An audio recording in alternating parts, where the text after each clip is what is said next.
Guys, এই যে পটলের দরমা করার জন্য রেসিপিটা দেখে নিন। চিংড়ি মাছের মাথা এবং পটলের যে দানাটা ছিল ওইটা নিয়েছি, নিয়ে এই যে একটা পেস্ট করে আমি রেখে দিয়েছি। এই যে পটলগুলিকে আমি ভাজছি, সুন্দর করে পটলগুলি ভেজে তুলে নিয়েছি। এরপরে এই তেলের মধ্যে আমি চিংড়ি মাছের পেস্টটা দিয়ে দিলাম। দিয়ে দেওয়ার পরে স্বাদ মতো নুন দেবো।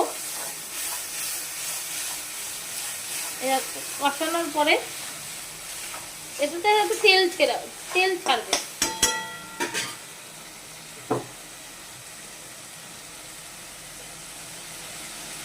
এই যে আমি একটু স্বাদ মতো নুন দিয়ে দিলাম। নুন দেওয়ার পরে আমি একটু হলুদ গুঁড়ো দিয়ে দিলাম। দেওয়ার পরে স্বাদ মতন একটু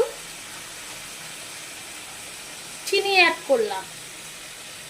আর একটু এটা দেওয়ার পরে আমি একটু কষে নেব। এটা কষানোর পরে যতক্ষণ এর মধ্যে তেল বেরাবে না ততক্ষণ আমি এই পুরগুলি পটলের দরমার মধ্যে ঢোকাতে পারবো না। এবারে এই যে তেল ছেড়ে দেওয়ার পরে আমি চটপট করে এইবারে নামাবো। এই যে তেল গায়ে ছেড়ে দিল, মশলার মধ্যে গায়ে তেল ছেড়ে দিই। এবার পরে এই যে আমি এক করে পুরগুলি এবার ঢোকাচ্ছি।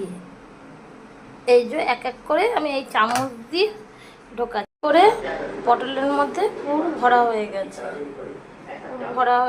এবার আমি মশলাটা করে আমি এইগুলি এর মধ্যে দেব।